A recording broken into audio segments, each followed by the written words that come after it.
for the kingdom come.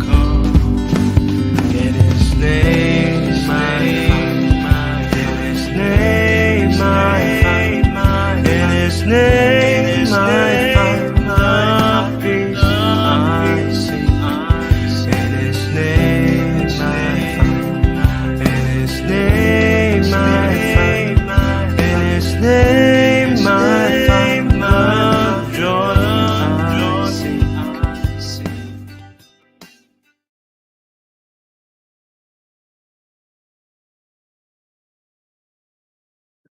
Shalom, selamat malam Bapak dan Ibu yang terkasih di dalam Kristus. Selamat bertemu kembali di dalam ruangan ini, di dalam kelas pada acara pembelajaran firman dengan tema Kristologi di kelas Hema Adonai pada hari Jumat 1 September 2023 dengan narasumbernya yaitu Pak Pendeta Daniel Palungan. Baik, sebelum memulai acara ini, kita akan diawali dengan berdoa terlebih dahulu. Saya minta kesediaan dari Ibu Heni untuk memulai doa pembukaan. Dipersilakan Ibu Heni.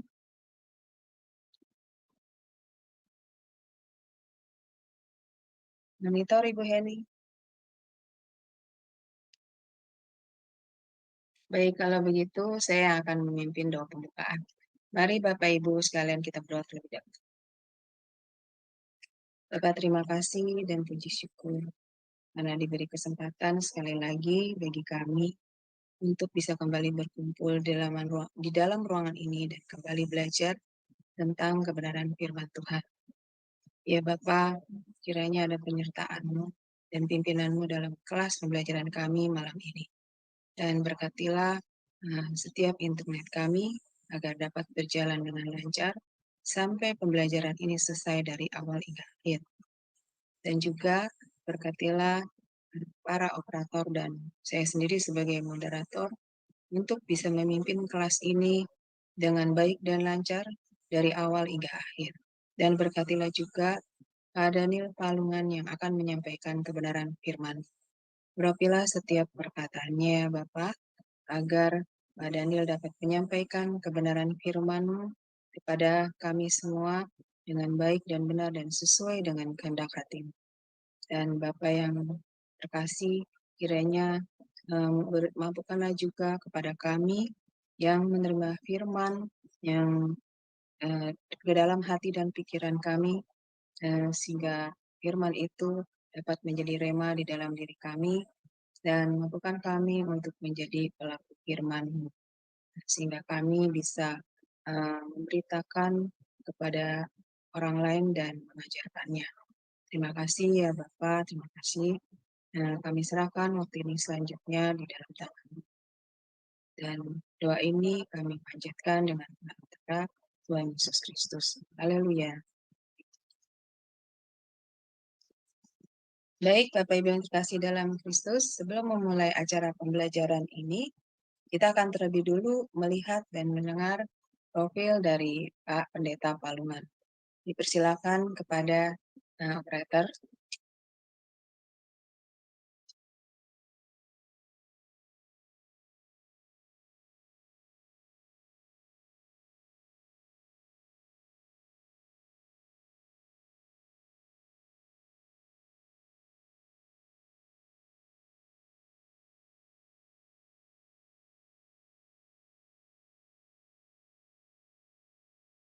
Suaranya tidak ada, Agus.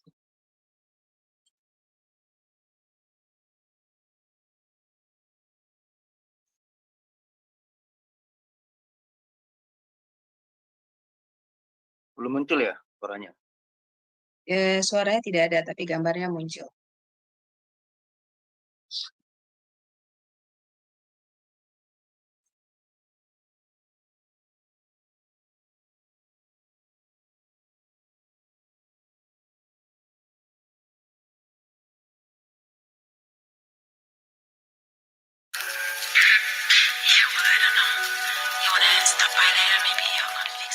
Salam semua, pada kesempatan yang berbahagia kali ini, Sema Adonai akan memperkenalkan pengajar kita, yakni Bapak Pendeta Daniel Palungan. Dan berikut adalah profil singkat dari beliau. Bapak Pendeta Daniel Palungan, Emis MTH Demin, lahir di Tanah Toraja 10 Februari tahun 1960. Pendidikan Teologi, PGAK Seminari Betel, Jakarta, mulai tahun 1981 hingga tahun 1984. FTTII Jakarta, Teologia, mulai dari tahun 1996 hingga tahun 2000. FTTII Jakarta, S2 Misiologi, dari mulai tahun 2000 hingga tahun 2002. STT Antioquia, TCIST S2 Sistematik Teologi, dari mulai tahun 2001 hingga tahun 2003.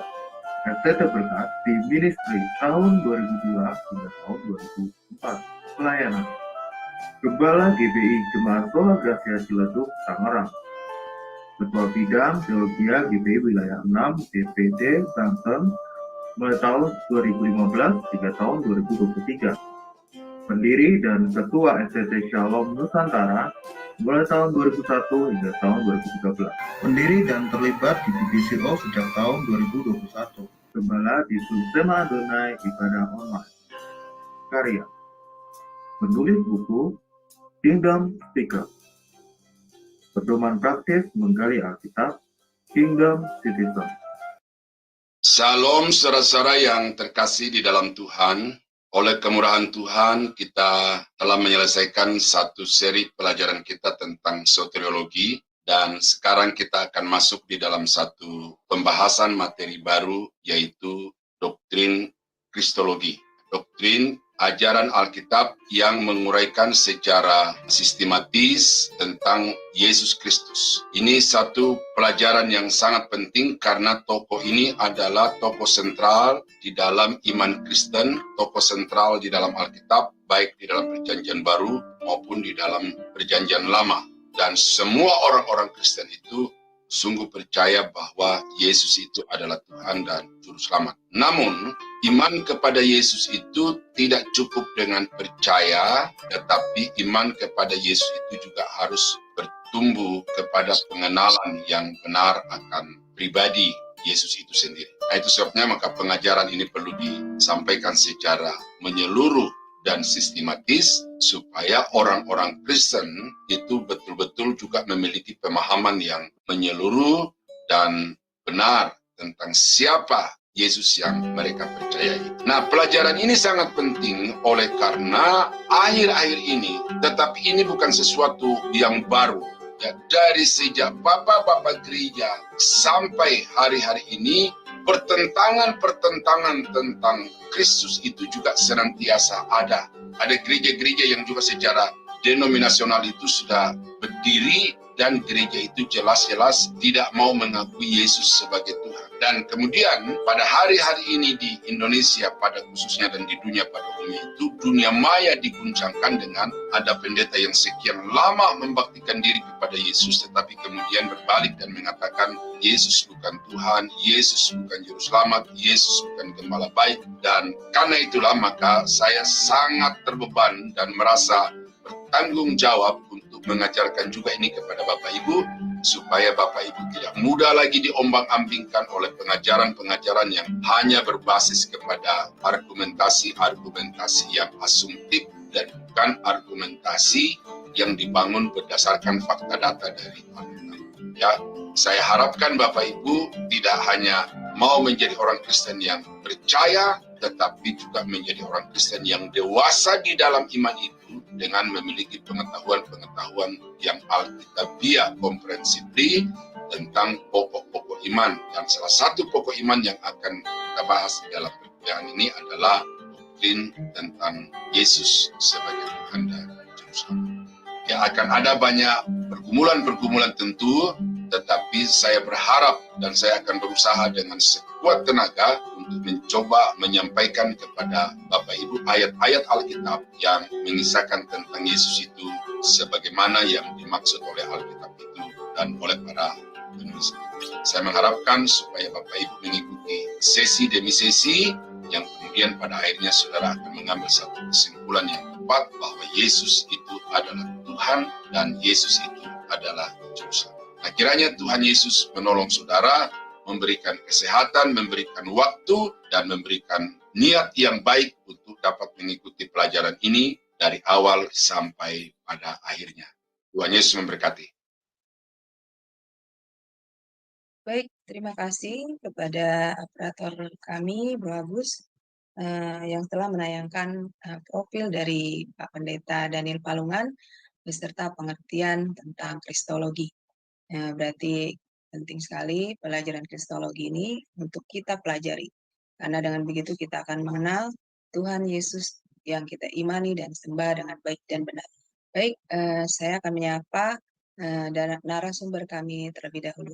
Shalom, selamat malam Pak Daniel. Selamat malam Bu Aling, selamat malam teman-teman semua. Baik ya Pak, kabarnya? Baik, puji Tuhan. Puji Tuhan, iya. Baik, kalau begitu untuk mempersingkat waktu, maka saya akan mempersilahkan waktu dan tempat kepada Pak Daniel. Persilakan Pak. Oke, terima kasih Bu Aling, Pak Agus, dan teman-teman yang sudah membuka acara ini. Nah, malam ini kita akan masuk di dalam materi sesuai dengan keterangan-keterangan dalam Alkitab tentang Yesus. Dan dalam periode-periode waktu, ya ini akan kita coba untuk membahas siapakah Yesus itu ditinjau dari periode-periode waktu itu. Dan nanti kita akan melihat juga apa yang dikerjakan dan siapakah Yesus itu sebenarnya. Nah, yang pertama yang kita membahas adalah Yesus Kristus di kekekalan masa lampau. Apa arti kekekalan masa lampau? Karena periode waktu yang masuk di dalam perhitungan waktu itu dimulai dari kejatuhan Adam dan Hawa ke dalam dosa. Itu merupakan titik awal dimulainya perhitungan waktu dan akan berakhir nanti pada langit baru dan bumi baru. Jadi begitu tercipta langit baru dan bumi baru, maka kemudian akan hilang kesementaraan itu dan kemudian berlanjut lagi dengan kekekalan. Nah, itu yang dimaksud dengan kekekalan masa lampau, ya, kan ada rentang waktu yang tidak ada titik awalnya sampai kepada kejatuhan Adam dan Hawa ke dalam dosa.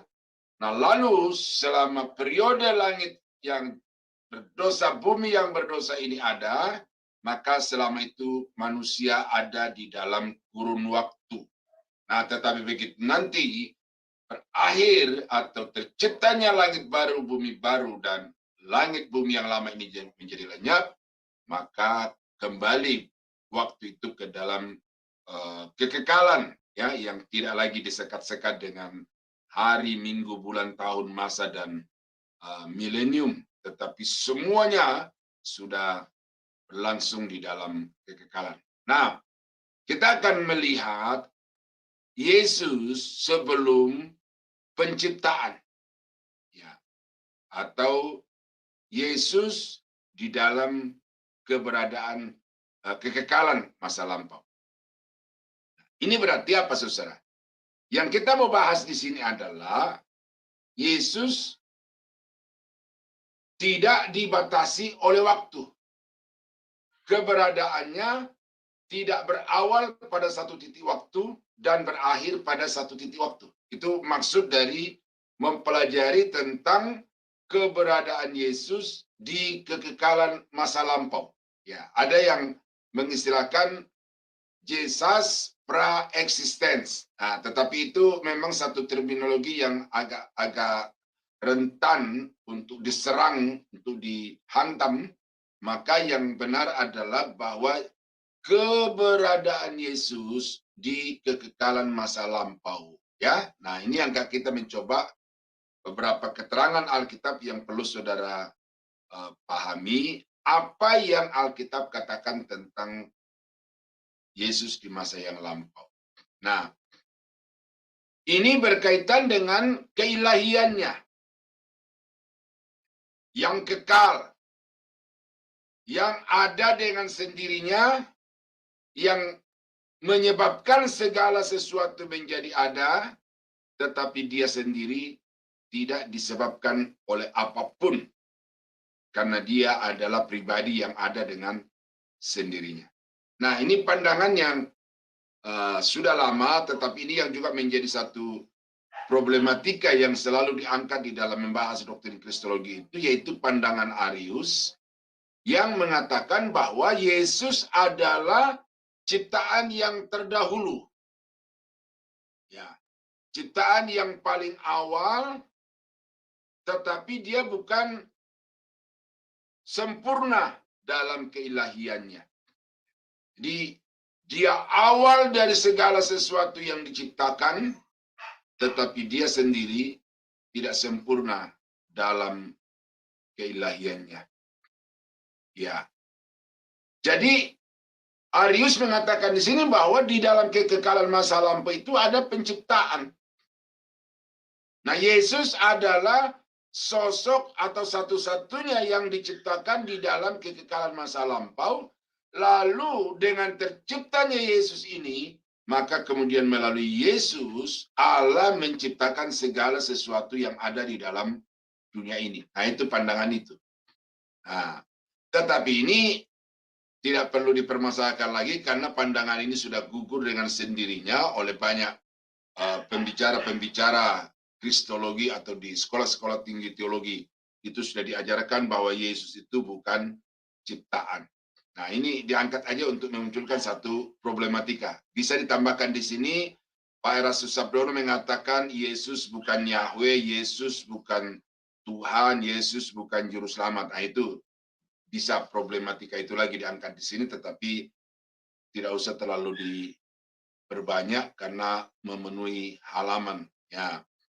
Nah, sekarang apa yang Alkitab katakan tentang keberadaan Yesus pada kekekalan masa lampau? Ya. Nah, di dalam Perjanjian Lama, Mika pasal 5 ayat 1, ayat ini merupakan nubuat kelahiran Mesias di Bethlehem. Namun ditekankan bahwa bayi itu permulaannya sudah sejak purbakala, sejak dahulu kala.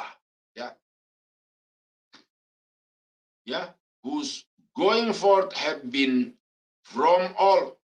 Ya, lalu from everlasting. Nah, itu di dalam terjemahan bahasa Inggrisnya itu. Yang keberadaannya sejak zaman purbakala, sejak zaman dahulu kala. Nah, itu kata dalam Alkitab kita bahasa Indonesia. Nah, mengapa disebut sejak zaman purbakala, sejak zaman dahulu kala? Karena kemampuan manusia untuk mendeskripsikan sesuatu tentang hal yang kekal itu di masa lampau ya hanya dengan sejak zaman purbakala, sejak zaman dulu kala. Ya.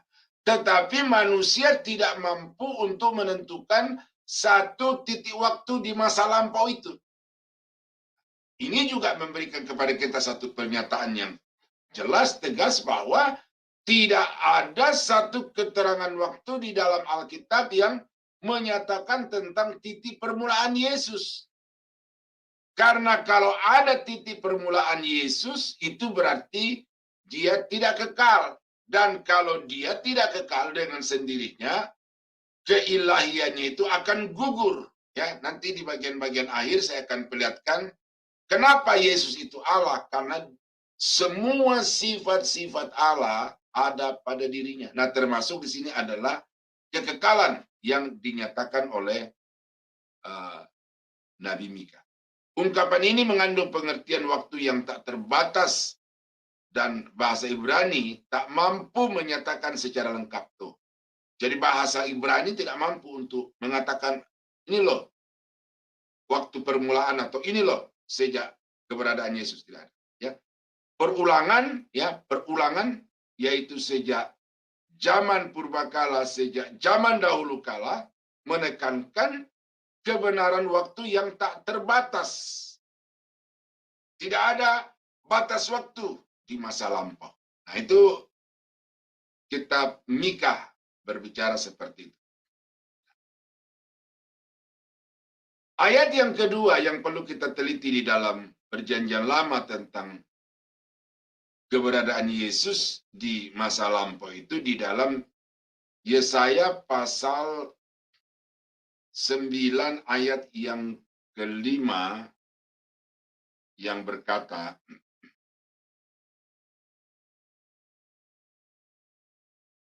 ya, sebab seorang anak telah lahir untuk kita, seorang putra telah diberikan untuk kita, lambang pemerintahan ada di atas bahunya, dan namanya disebutkan orang penasehat ajaib. Namanya disebutkan orang Allah yang perkasa. Namanya disebutkan orang Bapa yang kekal. Dan namanya disebutkan orang Raja Damai. Nah, jadi itu keterangan-keterangan yang diberikan oleh penulis tentang Yesus atau Mesias yang akan lahir itu. Ya. Nats ini merupakan suatu perbuatan yang sangat luar biasa tentang inkarnasi Allah. Inkarnasi itu nanti kita akan belajar secara khusus itu sederhananya adalah Allah datang ke dalam dunia sebagai manusia. Ya. Jangan dikatakan menjelma. Nah, kata penjelmaan itu ditolak ya. Karena kalau dia menjelma berarti yang lama ya, keberadaan yang lama itu menjadi hilang lalu menjadi baru sama sekali. Maka kata yang sudah disepakati oleh para teolog di seluruh dunia itu adalah inkarnasi. Nah, apa inkarnasi itu nanti kita akan bahas di satu poin yang tersendiri, karena itu merupakan salah satu titik simpul yang sangat penting antara kealahan dan kemanusiaan Yesus. Nah, yang pertama yang dikatakan oleh Yesaya tentang Yesus yang akan lahir itu adalah ajaib. Ya, ajaib. Berasal dari kata peleh yang berarti suatu rahasia yang besar. Jadi namanya disebutkan orang penasehat yang ajaib. Di dalam dirinya terkandung rahasia misteri yang tidak bisa dipahami oleh orang kalau dia sendiri tidak mau menyatakan dirinya kepada manusia. Sama seperti Allah.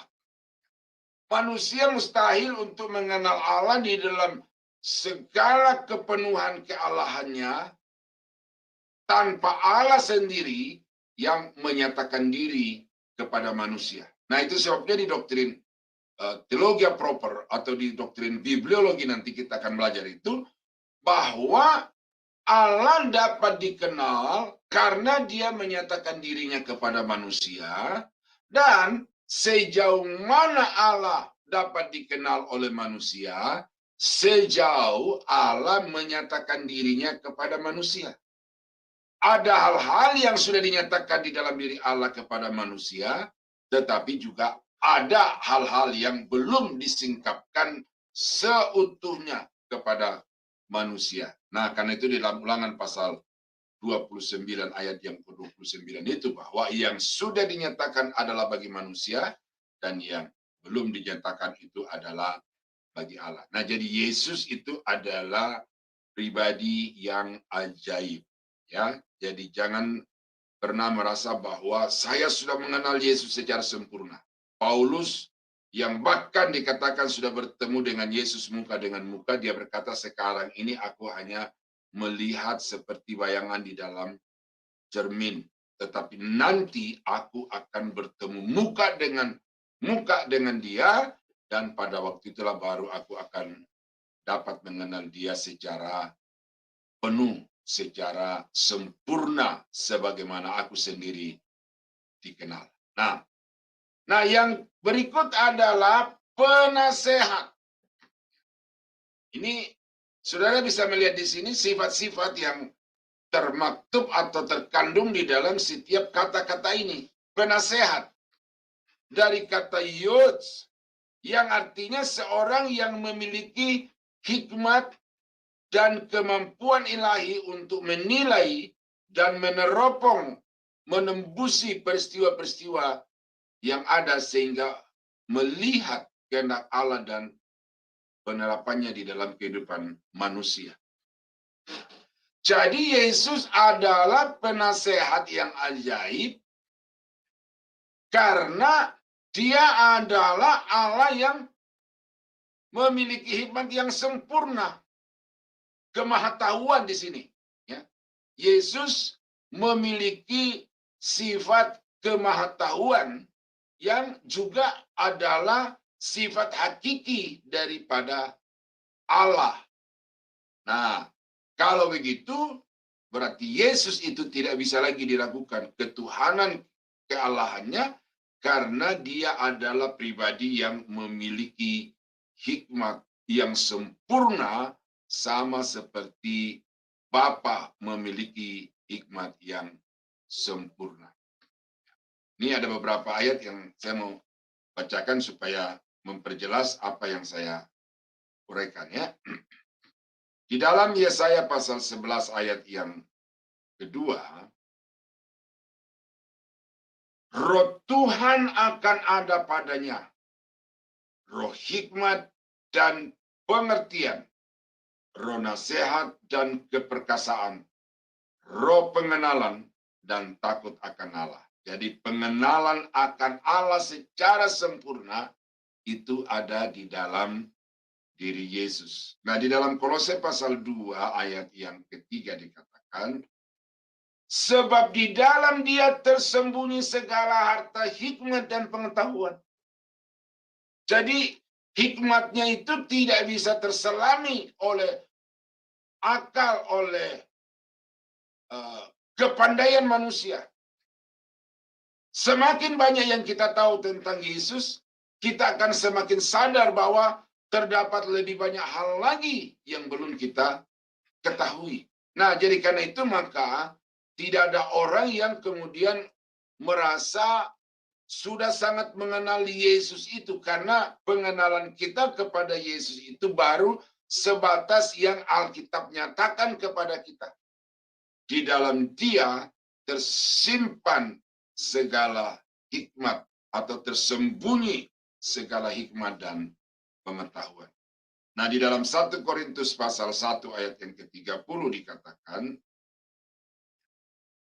tetapi oleh Dia kamu berada dalam Kristus Yesus yang oleh Allah telah menjadi hikmat bagi kita. Ya, jadi Yesus dijadikan sebagai hikmat Allah. Ia membenarkan dan menguduskan dan menebus kita. Jadi dari apa yang dikatakan oleh Yesaya bahwa Yesus itu adalah penasehat yang artinya pribadi yang memiliki hikmat yang sempurna, itu terkonfirmasi oleh beberapa bagian Alkitab, baik di dalam Yesaya itu sendiri maupun oleh surat-surat yang ditulis oleh Paulus. Nah, yang berikut yang dideskripsikan oleh Yesaya tentang seorang anak yang lahir bagi kita itu dikatakan bahwa namanya disebutkan orang Allah yang perkasa. Ya. Berasal dari kata El Gibor. Ya, El itu dari kata Elohim, ya, sedangkan Gibor itu artinya yang maha kuasa. Ya. Jadi ini menunjukkan bahwa Yesus itu adalah Allah yang memiliki kekuasaan yang jauh melampaui kekuasaan yang ada di dalam ciptaan ini, dan dia adalah pribadi yang maha kuasa sama seperti Allah yang juga adalah pribadi yang maha kuasa. Jadi dengan kriteria-kriteria yang saya sudah sebutkan itu sudah harus menambah poin-poin yang dengannya nanti saudara tidak akan ragu lagi untuk mengatakan bahwa sungguh ternyata Yesus itu adalah Allah yang Maha Kuasa. Ya, yang disebutkan berikutnya adalah Bapa yang kekal. Nah, kata Bapa di sini ada Yesus. Bukan hanya pada Yahweh yang disebut sebagai Bapa, tetapi ternyata Yesus sendiri juga adalah Bapa. Jadi Yesus adalah Allah Bapa. Artinya kesetaraan. Ya, ini everlasting Father. Dari segi waktu, kemudian dari segi keberadaannya itu setara dengan Bapa. Ya. Istilah Ibrani-nya adalah Abiat. Seharusnya lebih tepat dikatakan Bapa yang memiliki kekekalan. Namun dibicarakan di sini adalah Mesias yang akan datang, yaitu pribadi kedua dari Tritunggal. Ya, ini diktat ini ditulis oleh Dr. Chris Malamtika, ya, dosen saya itu, dan ini dipakai oleh semua murid-muridnya yang mengajar tentang kristologi, dan ini adalah kesimpulan yang pas bahwa yang kekal itu bukan hanya Yahweh yang kemudian disebut sebagai Allah Bapa, tetapi ternyata Yesus juga adalah Bapa yang memiliki kekekalan itu di dalam dirinya. Nah, kemudian tanpa ragu bahwa Yesus itu adalah pribadi yang kedua dari Tritunggal. Ia menguasai zaman dan waktu. Daripadanya waktu menjadi kenyataan.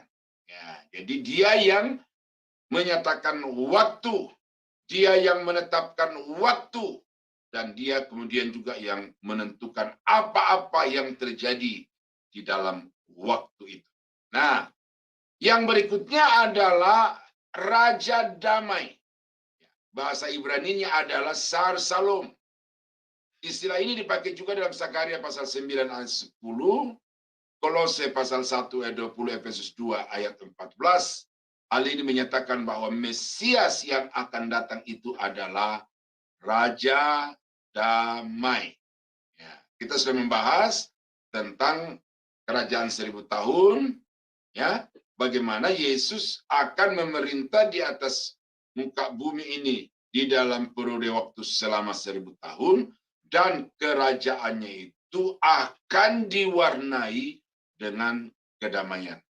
Nah, itu secara politis, ya, secara sosial politis di atas muka bumi akan terasa kepada semua umat manusia dan kepada segala ciptaan bahwa sungguh Yesus adalah Raja Damai. Namun,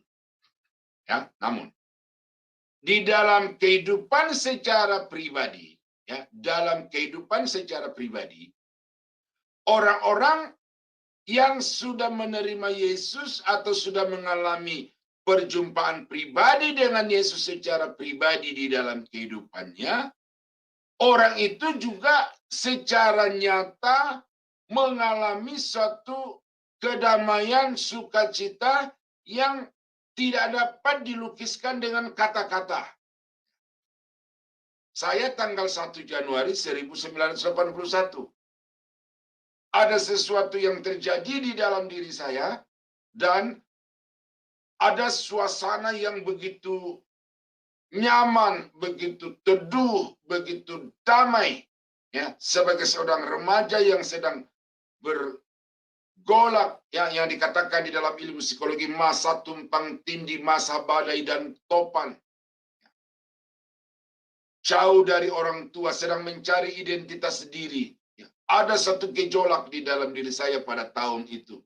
Tetapi kemudian Tuhan menjamah dan terjadi satu suasana di dalam batin, dalam hidup saya yang ya saya rasakan tidak bisa saya ungkapkan dengan kata-kata kepada orang lain. Karena memang Yesus itu akan memberikan damai kepada setiap orang yang mau menerima dia sebagai Tuhan dan Juru Selamat secara pribadi. Dan banyak kesaksian-kesaksian, ya ini pengalaman-pengalaman subjektif yang tidak bisa kita bantah, oleh karena apa yang mereka katakan dan alami itu adalah konfirmasi terhadap apa yang telah dikatakan di dalam Alkitab, bahwa Yesus adalah Raja Damai.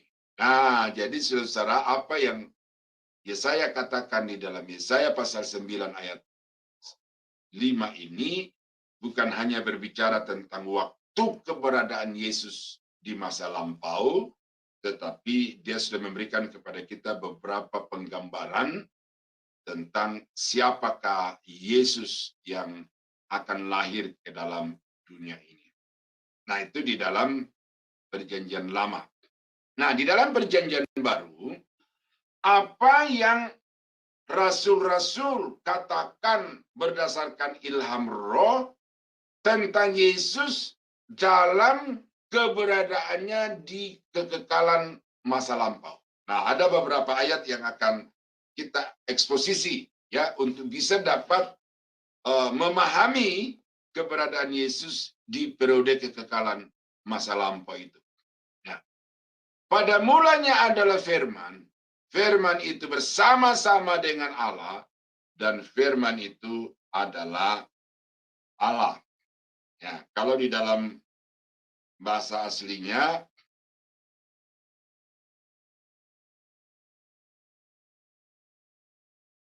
ya, en arche en hologos, kai hologos en prostonteon, kai theos en hologos.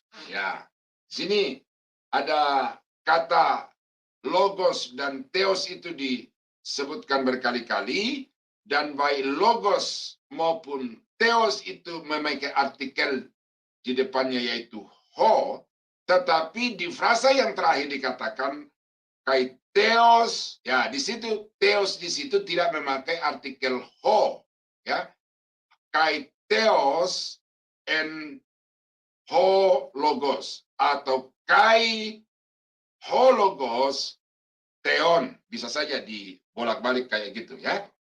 Nah, jadi saudara, kita akan mencoba memahami apa yang dimaksudkan oleh Yohanes dengan pengalimatan seperti itu.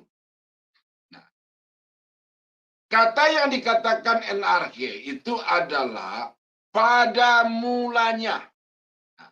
Sekali lagi, seperti Nabi Perjanjian Lama itu tidak sanggup untuk menyatakan titik waktu di masa lampau di mana Yesus dimulai, sama juga dengan Rasul.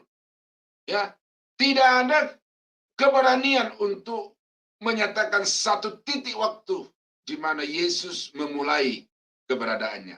Nah, bahasa Ibrani pun juga hanya memakai sejak zaman purbakala, sejak zaman dahulu kala. Atau Yesaya mengatakan Bapa yang kekal, tidak ada awal, tidak ada akhir. Nah, di dalam Perjanjian Baru oleh Rasul Yohanes, dia hanya memakai kata en arche, pada mulanya. Nah, kata en arche ini tanpa artikel atau tidak ada kata kata depan penentu. Ya, seperti kalau dalam bahasa Indonesia itu ada itu. Kalau kita bilang rumah, ya berarti hanya sifatnya rumah itu. Rumah mana tidak jelas. Tetapi kalau kita bilang rumah itu, itu sudah tertentu. Makanya kata itu sangat besar pengaruhnya di dalam penerjemahan. Maka di dalam bahasa Inggris itu dipakai kata a house atau the house. Itu beda sekali. Nah, kata itu tidak tertentu, sementara the itu tertentu. Nah, sama dengan artikel-artikel di dalam Perjanjian Baru itu. Nah, kata ho itu adalah artikel dari kata benda maskulin tunggal. Jadi, tentang keterangan waktu tidak ada artikel penentunya. Berarti tidak juga ada titik awalnya. Nah, jadi ada suatu titik tertentu sebagai permulaan. Tidak ada ya, jadi tidak ada suatu titik tertentu sebagai permulaan dari logos, ya. En arche en hologos. Kai hologos proston theon, ya. Akal manusia tak mungkin meraih waktu itu atau mencapai titik waktu itu di kekekalan masa lampau. Logos ini ternyata lebih tua dari dunia ini, ya, ini pasti. Tetapi akal manusia, ya, akal manusia tidak berpangkal atau tidak sanggup untuk mencapai titik pangkal dari waktu itu. Nah, kata kerja adalah, ya, berasal dari kata en, ya, dalam bentuk perfect. Nah, ini saudara jangan bingung-bingung dulu ya. Ini saya baca saja karena untuk ini memang bahasa Yunani itu saudara, tapi tidak usah dulu bingung dengan bahasa Yunani. Nanti kesimpulan-kesimpulannya saja yang saya sampaikan. Dari kata kerja to be, ini menunjukkan keberadaan di masa lampau, tetapi tidak berhenti pada satu titik. Ya. Ini merupakan suatu eksistensi yang terus-menerus. Continued existence. Jadi eksistensi logos itu bukan saja tidak ada titik mulanya, tetapi juga tidak ada titik akhirnya. Ya, maka ini memberikan kepada kita satu pernyataan yang sangat kuat, berarti logos itu adalah pribadi yang kekal. Perjanjian Lama menyatakan tentang kekekalan anak yang akan lahir, dan Perjanjian Baru mengatakan bahwa logos itu adalah pribadi yang kekal. Nah, kata berikut yang perlu dipahami dari Yohanes pasal 1 ayat 1 adalah bersama-sama dengan Allah, yang diterjemahkan dari kata pros, yang secara harafiah berarti berhadap-hadapan. Nah, saudara di sini harus melihat satu realita keberadaan logos di hadapan Allah.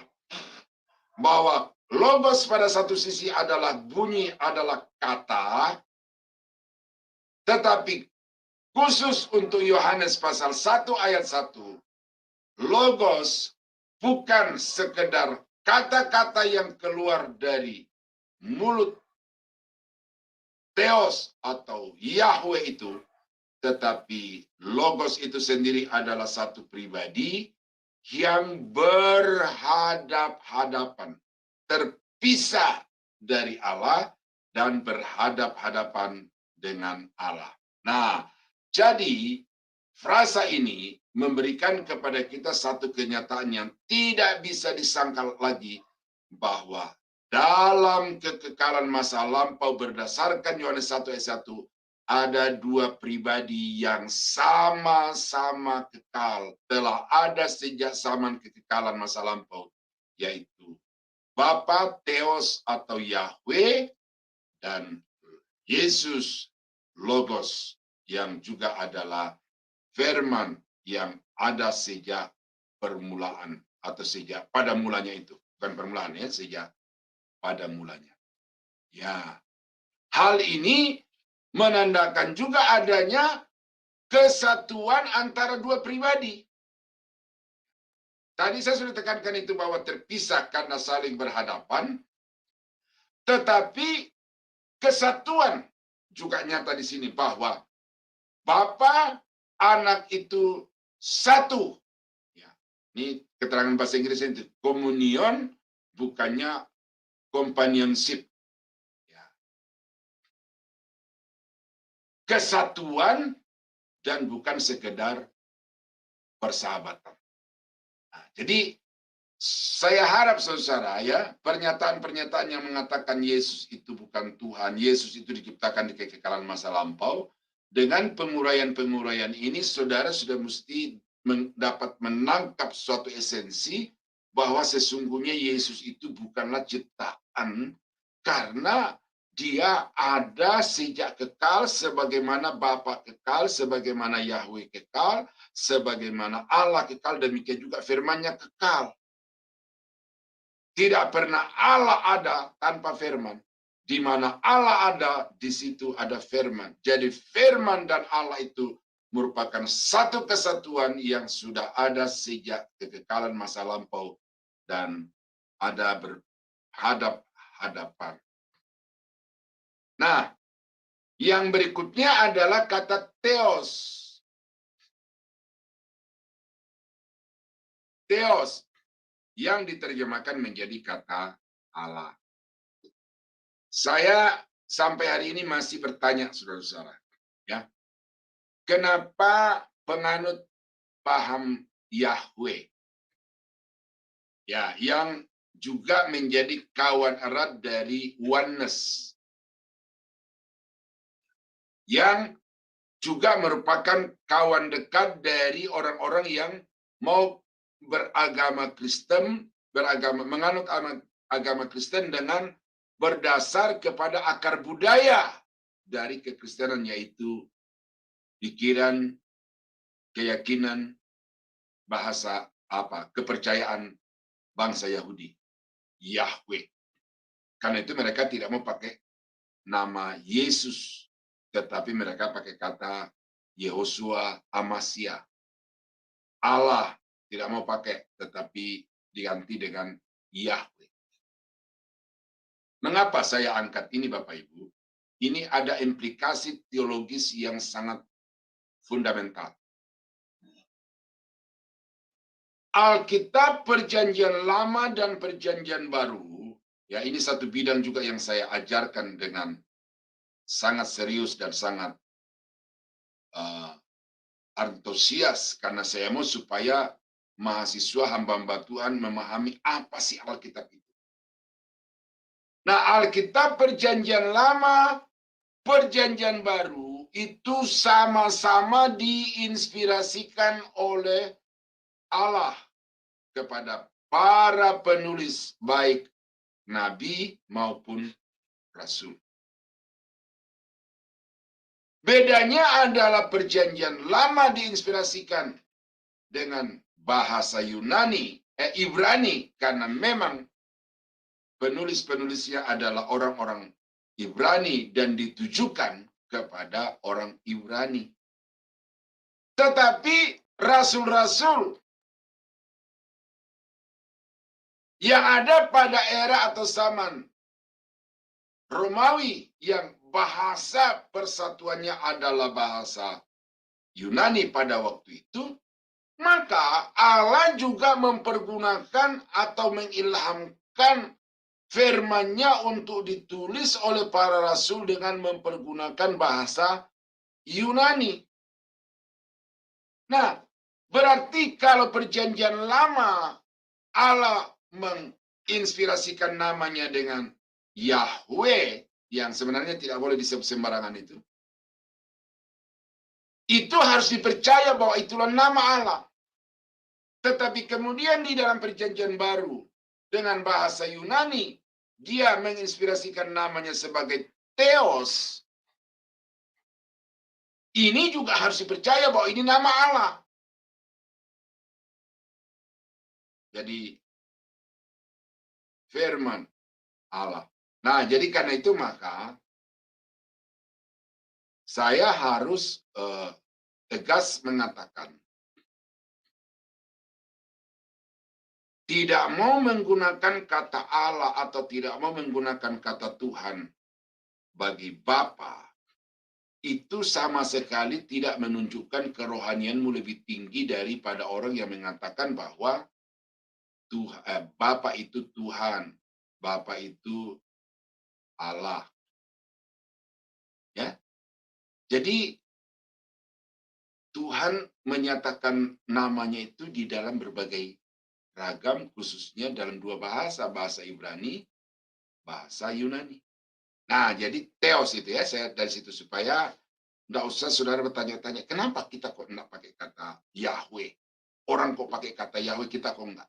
Karena memang Alkitab sendiri tidak mengharamkan untuk memakai nama lain seperti theos ini. Nah, kata theos dalam ayat pertama, bagian kedua, dan tidak memiliki artikel, yang artinya bahwa firman atau logos dan Allah itu adalah satu zat keilahiannya, satu dan sama. Nah, itu makanya theos di frasa terakhir dari Yohanes 1 ayat 1 itu tidak memakai kata hotheos, hologos, tetapi dikatakan theos, hologos. Atau kalau dibalik di dalam versi yang lama itu dikatakan en hologos theon. Nah, kenapa theon itu? Itu karena kasusnya adalah kasus akusatif. Sementara kalau theos itu kasusnya adalah nominatif. Tetapi bukan permasalahan kasusnya di situ, karena itu hanya letak saja di dalam pengalimatan. Tetapi yang penting adalah bahwa kalau kalimat-kalimat sebelumnya itu theos itu memakai ho di depannya, tetapi khusus untuk frasa yang terakhir itu tidak memakai ho. Artinya bahwa firman itu atau logos itu, hologos itu juga memiliki sifat-sifat dan hakikat ilahi di dalam dirinya, sama seperti sifat-sifat dan hakikat yang ada di dalam diri hotheos. Nah, jadi gitu saudara, dengan demikian maka saksi Yehova yang mengatakan bahwa logos itu hanya bersifat ilahi dan bukan Allah pada frasa yang ketiga dari Yohanes pasal 1 ayat 1 itu, dengan ini saya bantah. Karena theos, hologos artinya Allah, firman itu. Atau firman itu adalah Allah. Gitu ya. Jadi terjemahnya, kalimatnya tinggal dipindah-pindah saja kata-katanya. Tapi sama pengertiannya. Nah, jadi itu yang pertama. Dari Yohanes pasal 1 ayat 1. Keterangan yang diberikan oleh perjanjian baru tentang keberadaan Yesus di kekekalan masa lampau, yaitu dikatakan bahwa en arche, ya, pada mulanya. Nah, apa yang ada pada mulanya itu hologos, kai ho theos, ya, firman itu dan Allah itu sama-sama sudah ada pada mulanya. Nah, lalu frasa-frasa selanjutnya itu menjelaskan tentang kesehakikatan, ya, kesetaraan antara logos itu dan theos. Nah, ayat yang kedua yang perlu kita baca di dalam perjanjian baru tentang keterangan waktu keberadaan Yesus itu di dalam Yohanes pasal 8 ayat yang ke-58. Saya bacakan saja dulu sini ya. Ayat ini merupakan puncak dari suatu seri pertanyaan Yesus perihal dirinya. Ya. Dimulai dari Yohanes 8 ayat 12. Adanya perulangan ayem atau akulah, aku ada. Ya. Bahasa Yunaninya ialah eimi. Ya. Eimi. Ya. Kalau dalam bahasa Inggrisnya itu is atau M. Nah, ini M udah ada nih. Kalau orang ketiga tunggal itu is yang artinya present, ya, yang selalu ada. Tidak pernah tidak ada. Pemakaian kata ini selain menyatakan bahwa Yesus selalu ada dan tidak pernah tidak ada, atau kekal. Ia juga atau kata itu juga menunjukkan hubungan Yesus Kristus dengan Allah perjanjian lama atau Yahweh. Ya, Keluaran pasal 3 ayat 14 yang Musa waktu itu berkata, siapakah engkau? Ya, maka Tuhan berkata kepadanya, aku adalah aku. Ya. Jadi Yesus itu ada sejak zaman dahulu kala dan tidak ada di dalam semua titik waktu, ya, atau periode waktu. Segala zaman dia selalu ada. Nah,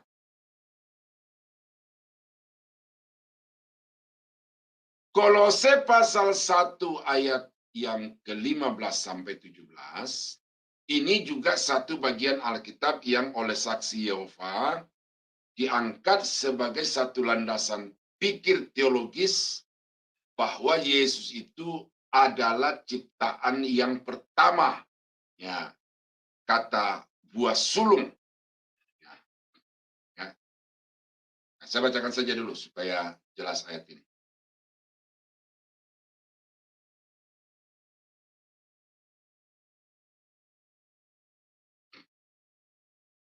Kolose 1 ayat 15 sampai 17 berkata, ia adalah gambar Allah yang tidak kelihatan, yang sulung lebih utama dari segala yang diciptakan.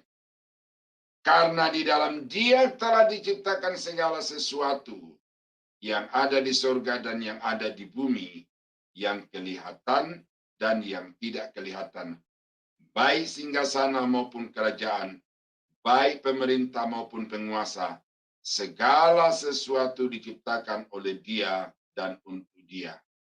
Ia ada terlebih dahulu dari segala sesuatu, dan segala sesuatu ada di dalam Dia. Nah, kata yang sulung di ayat yang ke-15 dan yang lebih utama itu tidak berbicara tentang urutan-urutan waktu keberadaan. Ya. Tetapi itu berbicara tentang kedudukan.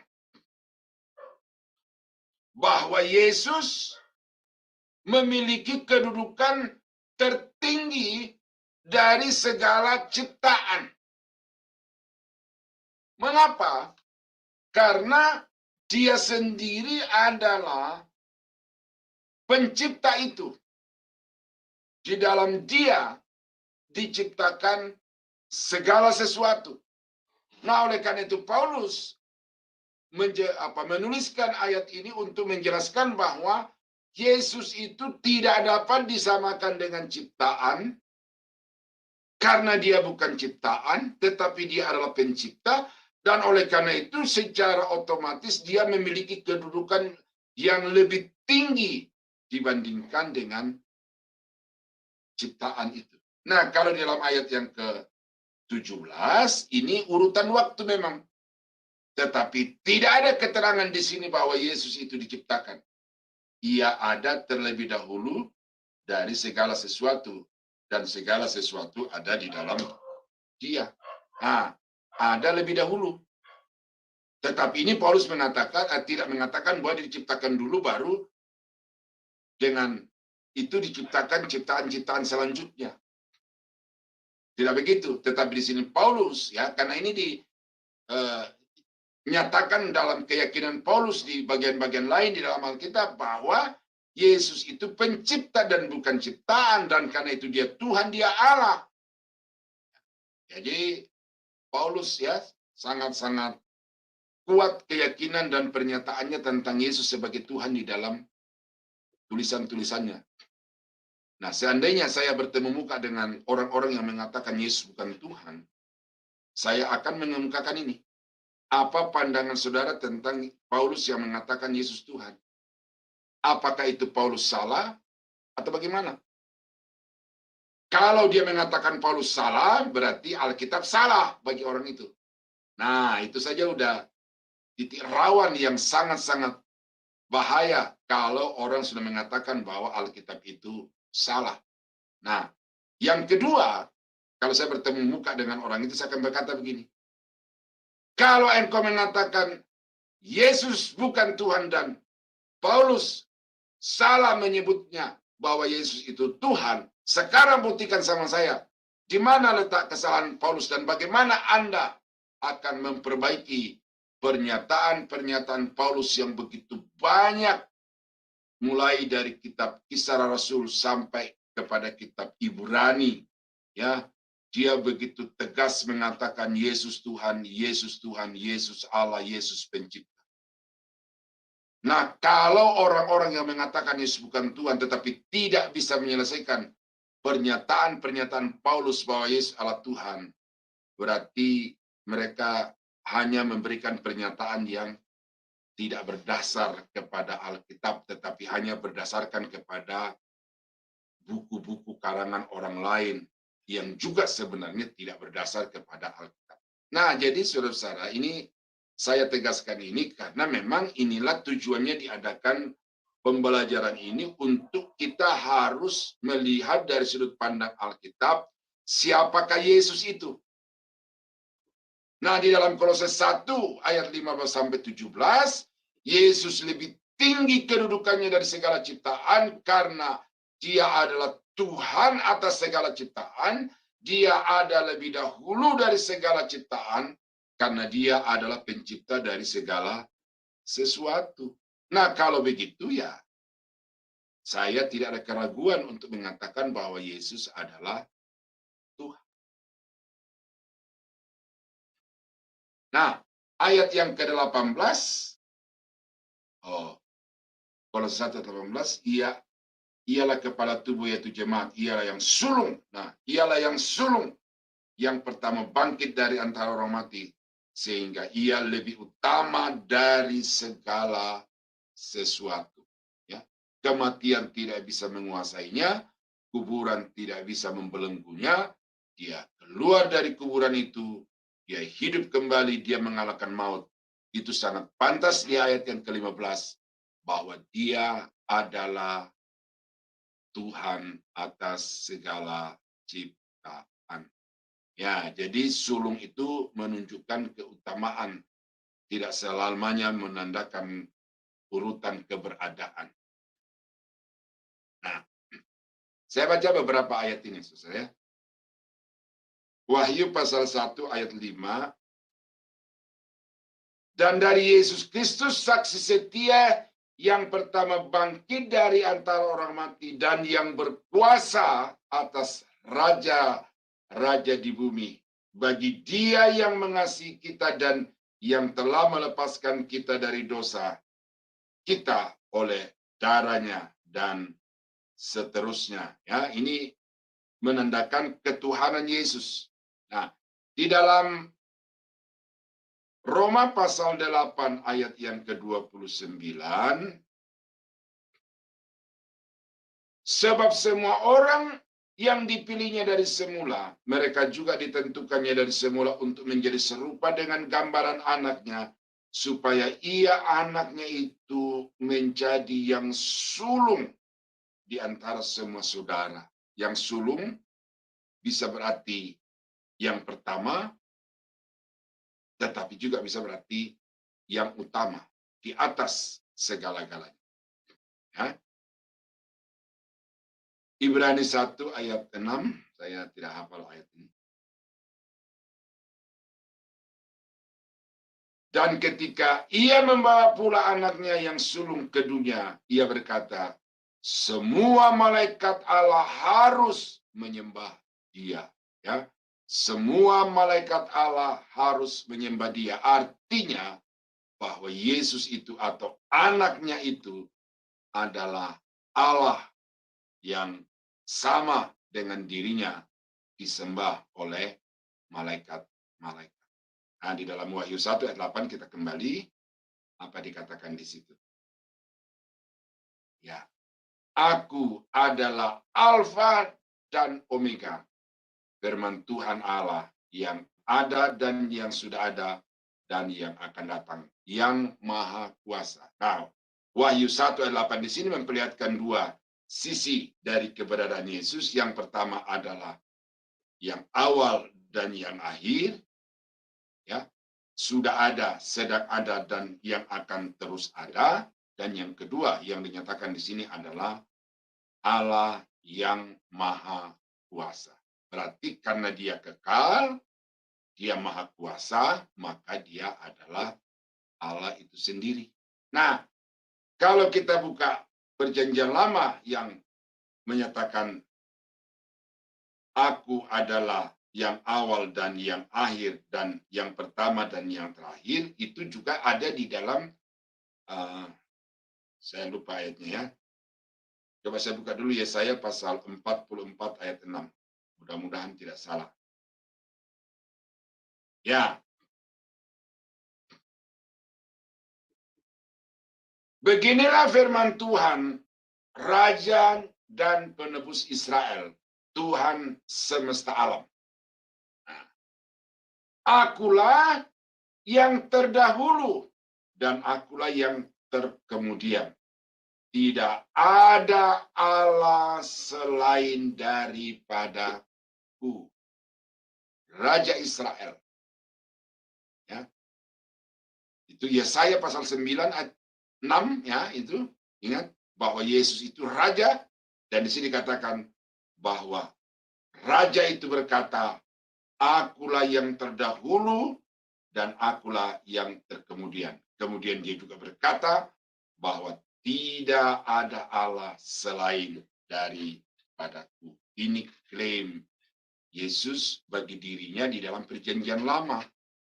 Jadi yang disebut Allah di dalam Perjanjian Lama, Tuhan atau Yahweh di dalam Perjanjian Lama itu bukan hanya Bapa, tetapi Yesus juga adalah Tuhan, Yesus juga adalah Allah, Yesus juga adalah Yahweh di dalam Perjanjian Lama.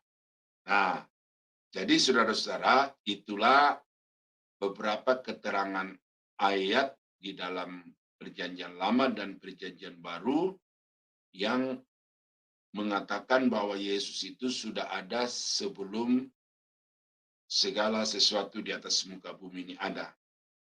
Ya, saya mau cari ayat, saya lupa di sini menaruh yang berkata bahwa sebelum Abraham ada, aku sudah ada. Ya, lalu Yohanes juga memberi keterangan bahwa dia sudah ada sebelum aku. Itu ada juga itu, cuma saya lupa ayatnya di sini meletakkannya. Jadi ada lagi dua ayat itu yang saudara perlu tambahkan bahwa sebelum Abraham ada, aku ada. Apa di Yohanes 8:12 ini coba.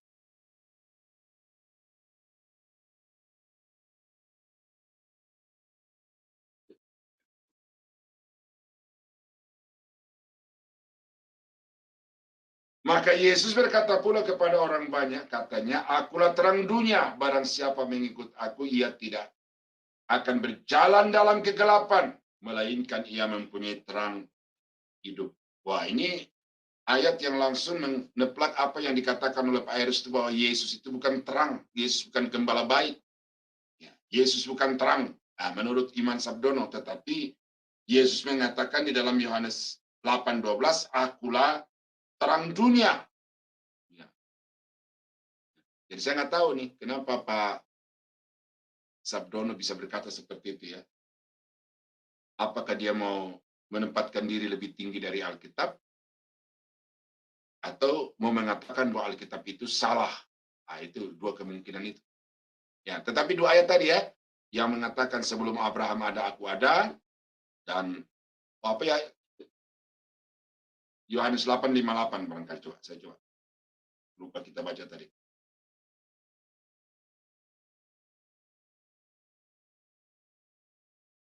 Ya. Oh ya, betul.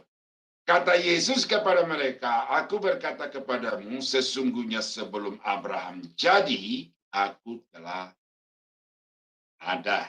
Nah, jadi kalau Yohanes Pembaptis itu kan jauh lebih belakangan daripada Abraham berarti sangat pantas kalau Yohanes juga mengatakan bahwa dia sudah ada sebelum aku.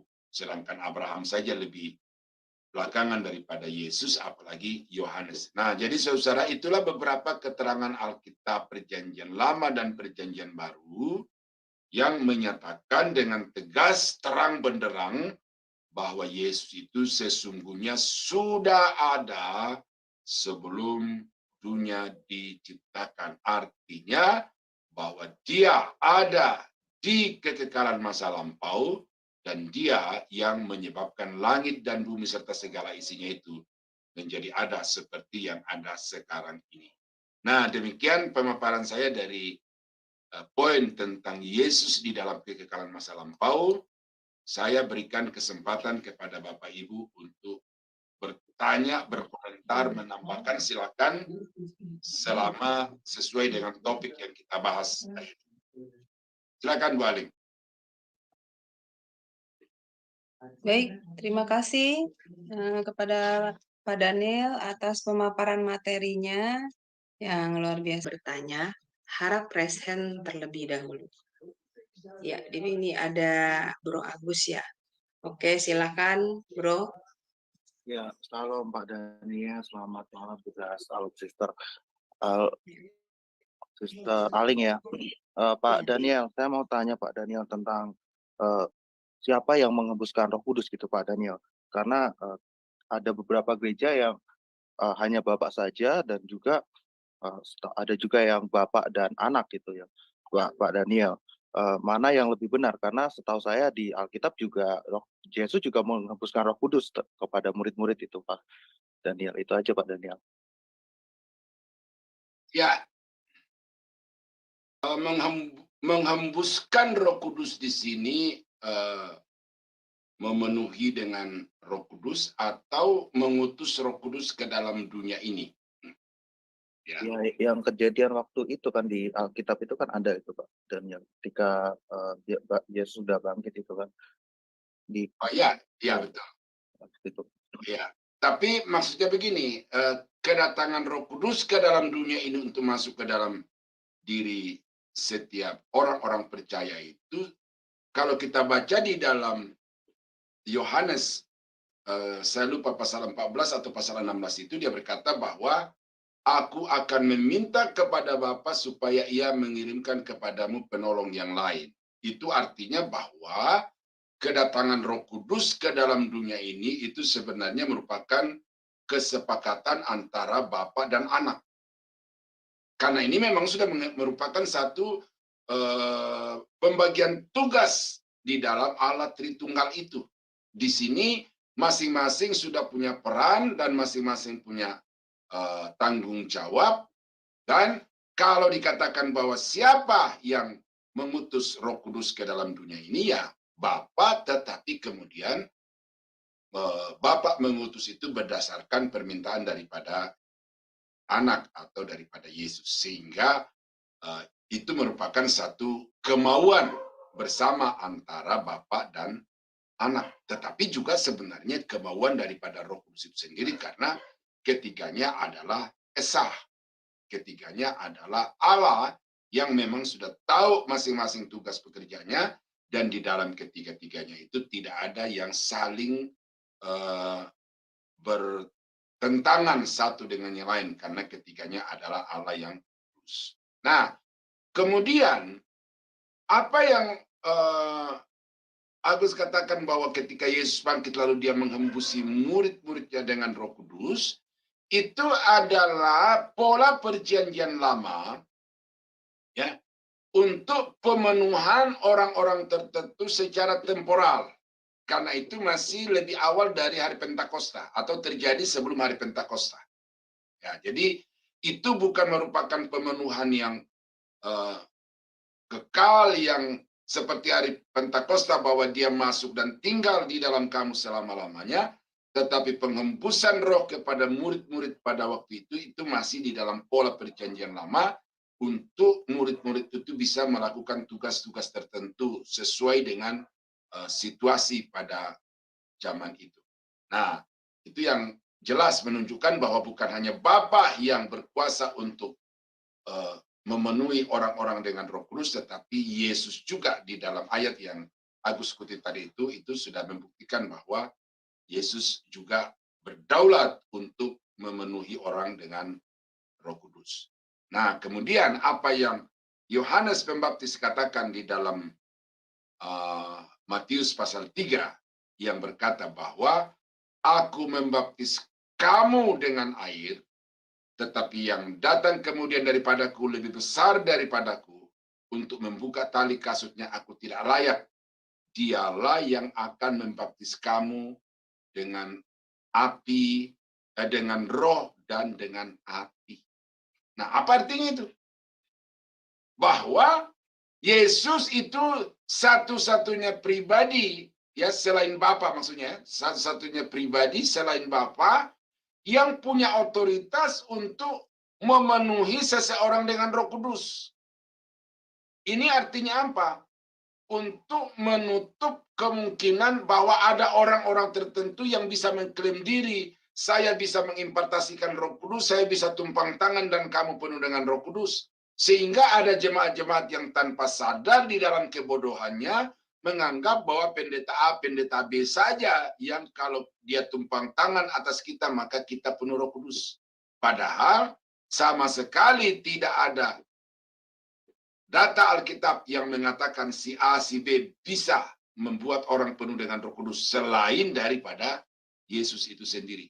Nah, jadi karena itu maka saudara-saudara sebagai jemaat jangan bertindak bodoh, ya, seperti orang antusias untuk tarik tangannya Paul Cho Yong-gi dari Korea lalu tumpang atas kepala mereka.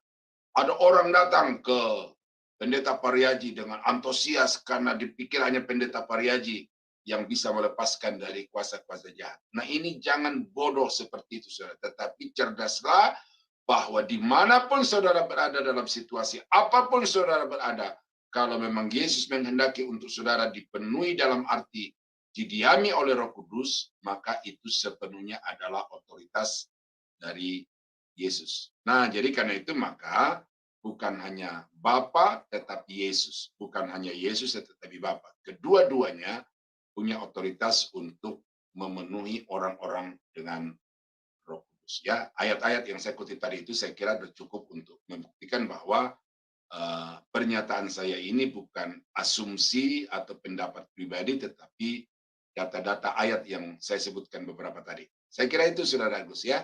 Tuhan Yesus berkati. Terima kasih Pak Daniel. Tapi maksud saya apakah ini juga termasuk hal yang substansional untuk pengenalan kita tentang kristologi dan terutama untuk Tritunggal itu, Pak? Oh iya, satu di situ. Kedua yang saya sebutkan itu bahwa hanya Yesus yang berotoritas untuk memenuhi orang dengan Roh Kudus. Artinya apa? Kedudukannya di situ sangat spesial. Tidak ada orang lain yang bisa melakukan itu. Dan itu berarti Yesus itu adalah Tuhan. Dan dalam ketritunggalan, nah itu nanti kita akan ada satu poin tersendiri dan saya akan bahas bagaimana Yesus di dalam Tritunggal itu, hubungannya dengan Bapa dan Roh Kudus. Ya. Terima kasih Pak Daniel. Ya, baik. Terima kasih untuk Bro Agus atas partisipasinya. Sekarang selanjutnya ada lagi yang akan bertanya, yaitu Pak Aron. Silakan, Pak.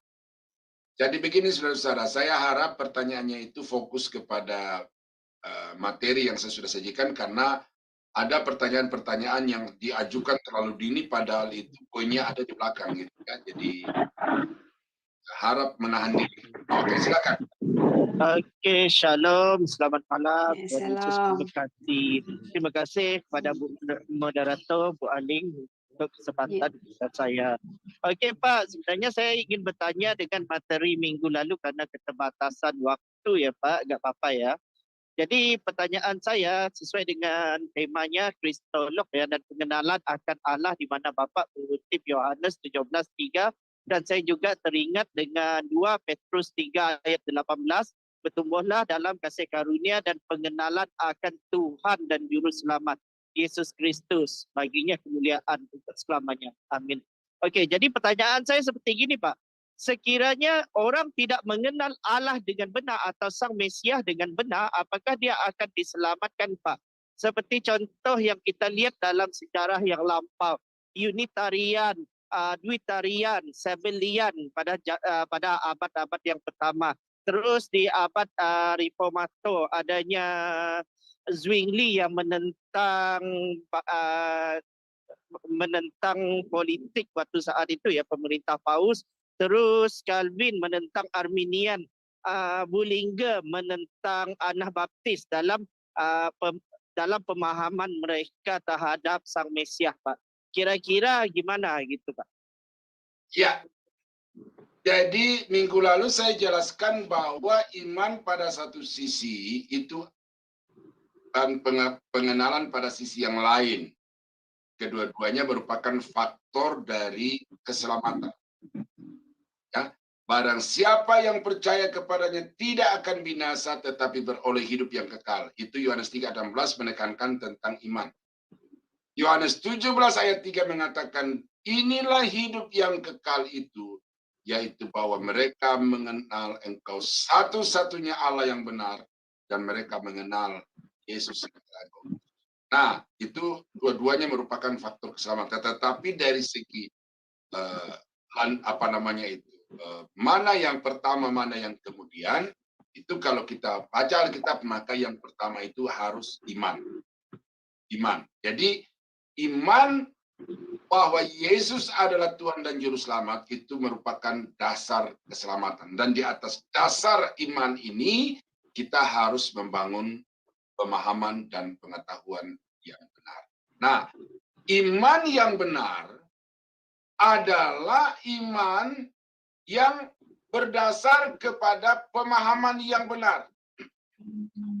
Nah, oleh karena itu maka kalau ada pertentangan-pertentangan di antara bapak-bapak gereja yang tadi sudah disebutkan itu, ya saya tidak membahas satu-satu, dan saya juga tidak memiliki pengenalan yang detail tentang mereka selain pernyataan-pernyataan singkat dari mereka. Tetapi bahwa kalau mereka itu memang memiliki iman yang benar, maka mereka pasti akan bertumbuh kepada pengenalan yang benar. Nah, justru kalau iman mereka itu tidak benar, maka bertumbuh kepada pemahaman yang tidak benar. Nah, seperti yang mengatakan bahwa Yesus itu diciptakan sebelum ciptaan itu diciptakan. Nah, ini berarti apa? Imannya dia itu bukan iman kepada Allah yang benar, tetapi iman kepada konsepsi ilahi. Ya, atau ilah yang dikonsepkan, atau Yesus yang dikonsepkan di dalam pikirannya, dan itu bukan iman yang benar. Sehingga mana lebih dulu telur atau ayam? Ya ini. Bagi saya, kalau orang mengatakan diri beriman tetapi tidak memiliki pengenalan, berarti imannya tidak benar. Dan iman yang tidak benar itu tidak akan.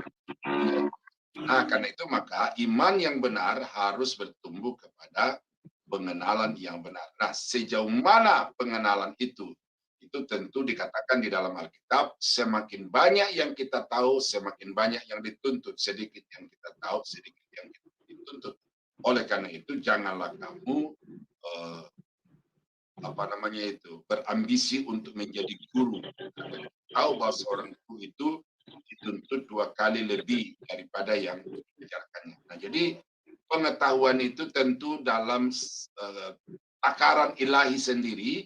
Namun ini kita bicara pada tataran yang ideal, bahwa seharusnya seorang yang beriman kepada Tuhan itu harus juga memiliki pengenalan yang sempurna. Sebab begini, saya sekolah, dari saya punya profil tadi itu, PGA, S1, S2, S3. Tentu saya punya pemahaman akan lebih luas, lebih dalam dibandingkan dengan orang yang tidak sekolah teologi. Tetapi kalau saudara ada kesempatan untuk mengetahui tetapi tidak mau mengetahui, nah ini hati-hati. Seperti sekarang ini, Pak Sabdono bilang Yesus bukan Tuhan, Pak Daniel mengatakan Yesus bukan Tuhan. Pak Sabdono bilang Yesus bukan Tuhan, Pak Daniel bilang Yesus Tuhan. Ini kan dua pernyataan yang saling kontradiksi. Nah, lalu saudara masa bodoh, saya mau ikut Pak Sabdono. Pak Sabdono kan lebih terkenal, Pak Sabdono lebih populer. Pak Daniel siapa gitu. Nah, kalau saudara masa bodoh dengan dua pandangan yang saling bertentangan ini, lalu saudara kemudian tanpa ada usaha untuk mencari kebenaran lalu main ikut-ikutan saja, itu berarti apa? Iman saudara itu adalah iman emosi, bukan iman yang berlandas kepada kebenaran. Dan iman yang emosi seperti itu adalah iman yang tidak benar, yang tidak menyelamatkan. Nah, saya kira itu jawaban saya ya. Mungkin agak mutar-mutar, tetapi sebenarnya esensinya itu bahwa iman itu dasar kepada pertumbuhan pengetahuan, tetapi iman tanpa pengetahuan ya tidak akan membawa kepada keselamatan. Saya kira itu Bu Aling. Ya. Oke, terima kasih atas jawabannya Pak. Luar biasa. Berarti gini ya Pak, kalau tidak mengenal Allah dengan benar, hanya mungkin ya belajarnya 6 bulan atau nggak tahu keluaran dari pendeta mana terus berkhotbah mengajar, dikuatiri juga mengajar yang sesat ya Pak atau yang keliru itu ya. Kira-kira gitu ya Pak. Tidak mutlak. Tidak mutlak. Karena yang bergelar doktor pun ternyata pengajarannya salah. Dan doktor itu tidak ditempuh di dalam 6 bulan. Walaupun sekarang memang ada yang cuma datang daftar, bayar wisuda doktor. Ya, tetapi itu kan dokter abal-abal. Nah, dokter yang benar itu adalah yang berkuliah dengan proses waktu dan proses riset yang memadai. Tetapi ternyata bahwa yang bergelar dokter pun sekarang itu menyesatkan. Nah, idealnya memang seorang pengajar itu harus belajar secara berproses. Ya, selalu saya katakan itu di dalam kelas-kelas saya bahwa tidak ada hasil akhir yang terbaik tanpa ada proses yang terbaik. Nah, gitu ya. Sedangkan proses terbaik saja belum tentu ada hasil akhir yang terbaik, apalagi yang tanpa proses. Tidak ada jaminan hasil akhir yang terbaik. Nah, oleh karena itu maka yang kuliah, yang kursus 6 bulan, setahun itu tidak berarti bahwa mereka tidak bisa memiliki pemahaman yang benar, tetapi usahakan supaya terus bertambah, agar pada akhirnya saudara akan memiliki pengenalan yang benar. Ya. Saya sekarang ini, saudara memang secara sistematis teologi saya master di situ, tetapi sekarang saya sedang melengkapi diri dengan pengetahuan historis seperti yang dikemukakan tadi itu, ya, bagaimana pertentangan kristologis di dalam sejarah itu, dan itu sekarang saya sedang lagi membaca buku tentang itu supaya saya juga bisa memahami konsep-konsep berpikir dari orang-orang yang ada yang menentang.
Itu saya sudah selesai di situ, bahwa saya sedang melengkapi diri dengan pemahaman supaya mengenali sedikit-sedikit pandangan di foto. Saya kira itu Ya, jawaban saya. Oke, amin Pak. Terima Ya. kasih atas jawabannya. Dan kalau udah belajar Baik. bisa sharing juga ya Pak, karena saya pengen sekali mau belajar sejarah awal-awal ya. Oke. Oke, Tuhan Wah, Yesus ya. memberkati Pak dan Iya, Ibu Aling baik. juga Tuhan Yesus Ya, memberkati. Amin. sama-sama Pak. Ya, terima kasih untuk partisipasinya. Tadi saya ada lihat, sebentar ya Pak ya. Tadi saya ada lihat Bro Agus ya, Bro Agus masih menunggu. Shalom, monitor Bro Agus. Ya, tadi apakah ada gangguan teknis di kita? Saya kurang tahu. Tadi itu katanya diakhiri oleh host gitu. Jadi mungkin apa ada salah. Iya, Pak. iya, keterangannya mau- seperti itu. Oke.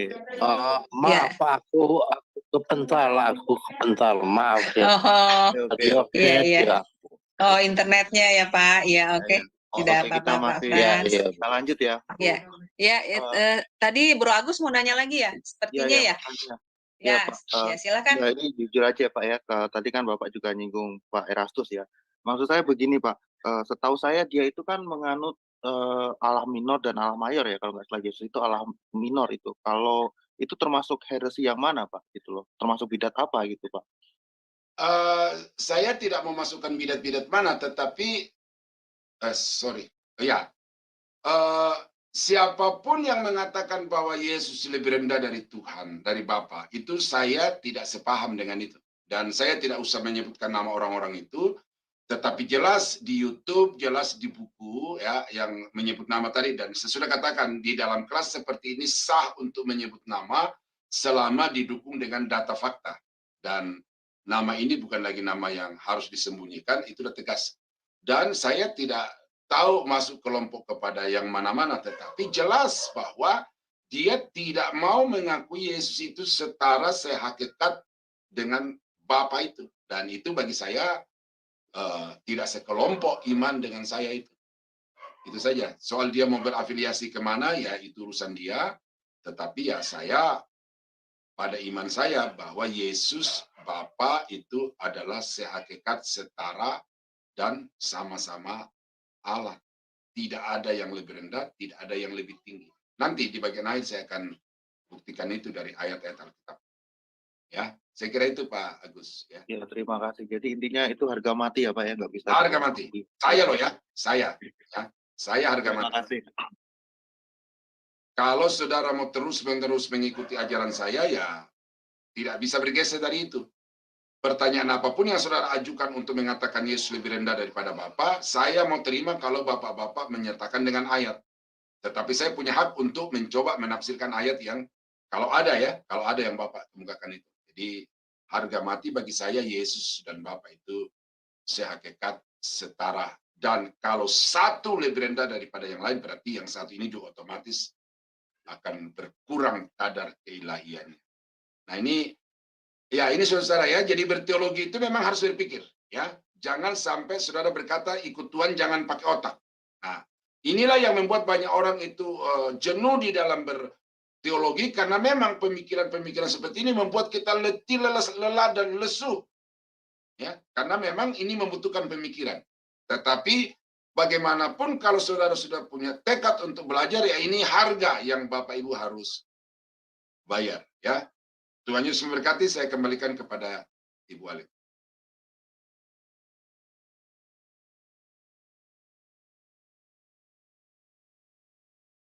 Ya, terima kasih kepada Pak Daniel untuk pemaparannya.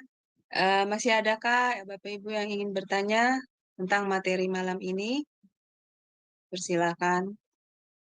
Masih ada waktu. Ya, Bapak Ibu sekalian. Kalau tidak ada, bisa dilanjutkan. Apakah Pak Daniel? Pemaparan materinya. Monitor, Pak. Pak Daniel, monitor. Ya, ini ada muncul dialog box ini yang saya mau hilangkan, tidak mau hilang. Gini, waktu kita sudah habis ya, jadi Iya, baik. saya akhir sampai di sini dan poin baru nanti adalah Yesus dalam perjanjian lama. Nah itu nanti kalau saya sambung itu panjang dan itu Oh pemikiran. ya, tidak selesai. Ya, Jadi untuk poin ini selesai, ya. silakan. Ya, Anda. baik. Kalau begitu, kelas ini akan segera diakhiri.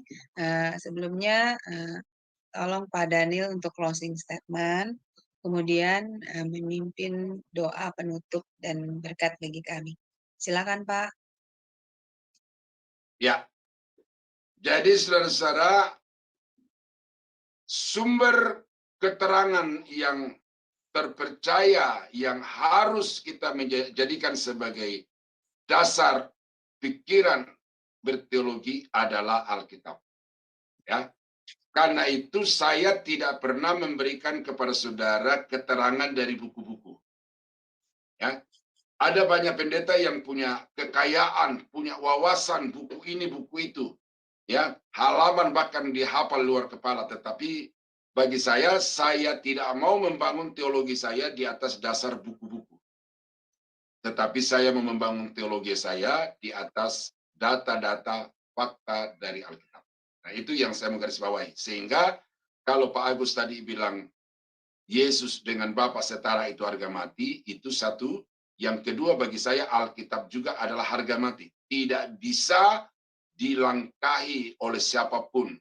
Ya, dia pintar, dia mau terkenal kayak apa, dia harus tetap berada di bawah otoritas Alkitab. Karena itu saya punya hak untuk bisa mengatakan si A, si B salah dengan pembuktian langsung dari Alkitab. Karena bagi saya Alkitab adalah the highest authority in my life and in my ministry. Ya, itu yang saya harus jadikan juga sebagai harga mati. Nah, karena itu Bapak Ibu, apa yang saya sampaikan kepada kita pada malam ini berdasarkan keberadaan Yesus di kekekalan masa lampau, itu bukan asumsi, itu bukan pendapat, itu bukan keyakinan, tetapi itu adalah pernyataan dari Alkitab. Karena itu percaya yakini bahwa Yesus itu adalah Allah yang kekal. Ya, ini baru poin pertama ya, nanti ada poin-poin selanjutnya. Jadi jangan dulu mengambil kesimpulan pada malam ini, tetapi ikuti selanjutnya. Tetapi untuk kekekalan masa lampau, silakan ambil kesimpulan bahwa sungguh Yesus itu sudah ada sebelum segala sesuatu ada. Mari kita berdoa. Bapa, terima kasih karena Tuhan sudah memimpin kami di dalam kelas ini. Kami sudah berdiskusi tentang Yesus yang keberadaannya sebelum penciptaan langit dan bumi. Kami sungguh bersyukur untuk Alkitab yang dapat memberikan kepada kami keterangan yang sangat-sangat mendasar dan tidak bisa dibantah. Dan oleh karena itu Bapak, ajar kami untuk percaya kepada Alkitab sebagai firman Allah dan juga percaya kepada Yesus sebagai Tuhan dan Juru Selamat. Sebentar kami akan akhiri kelas ini. Kiranya Tuhan terus memberkati kami. Berikan kepada kami pemikiran yang cerah, supaya kami dapat menangkap semua keterangan-keterangan dari Alkitab, dari diktat, dan juga dari pemaparan hamba-Mu sendiri. Kami berdoa mengucap syukur di dalam nama Yesus. Haleluya. Dan saudara-saudara yang dikasihi Tuhan, kiranya anugerah dari Allah Bapa di dalam surga, damai sejahtera dari Tuhan kita Yesus Kristus, serta persekutuan kuat kuasa Roh Kudus kiranya menyertai kita sekalian dari sekarang sampai selama-lamanya. Dalam nama Yesus kami akhiri kelas Kristologi pada malam ini. Haleluya. Amin. Selamat malam. Baik, terima kasih Pak Daniel untuk pemaparan materinya. Semoga pelayanan Pak Daniel lebih diberkati Tuhan, lebih-lebih lagi. Dan baik untuk kepada Bapak Ibu yang terkasih di dalam Kristus, kelas ini akan ada lagi di minggu depan di jam yang sama, yaitu pukul 19.00 waktu Indonesia Barat dengan narasumbernya Pak Daniel sendiri. Kita akan melanjutkan seri materi Kristologi ini. Baik kepada Bapak Ibu yang terkasih dalam Kristus, terima kasih atas kehadirannya. Semoga diberkati. Shalom, shalom, shalom.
Monitor Pak Frans.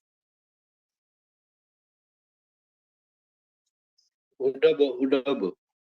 Oh sudah ya, sudah selesai ya. Oke, terima kasih. Nah, saya turun dulu ya Pak. Shalom semuanya. Tuhan berkati. Terima kasih.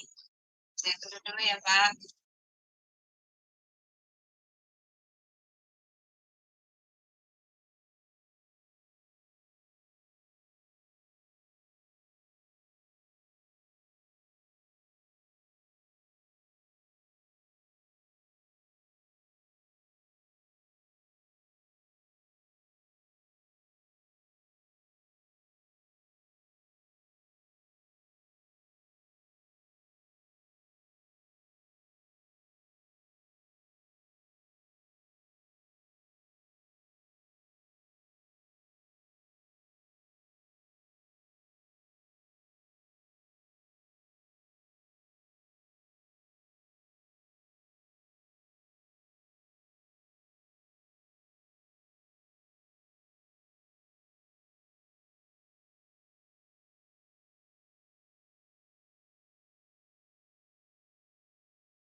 Bang Petra.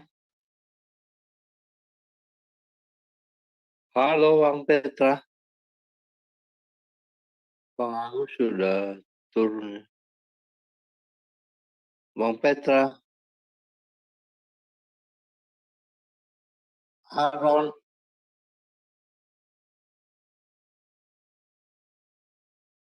Halo Aaron. Ya, baru bisa buka mic ya. Gimana Pak Fran? Oh ya, Bang Petra udah turun. Bang Agus udah turun ya. Iya, Bang Petra masih, Bang Agus mana ya? Shema Tarik siapa ya? Iya, ada turun ya. Bang Petra.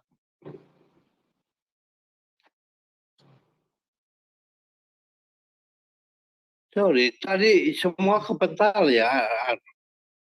Iya, semua kepental itu. Aduh. Apa belum di reset atau gimana itu tadi? Itu belum di Aku reset atau gimana? Bukan. Udah di reset tadi. Cuma aku connection. Kok bisa ya?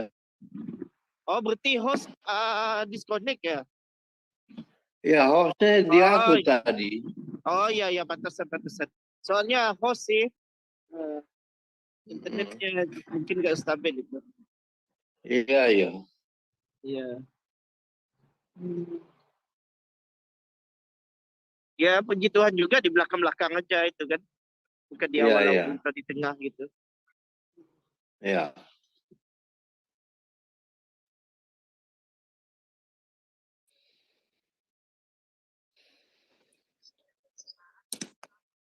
Halo, apakah sudah selesai ya semuanya ya?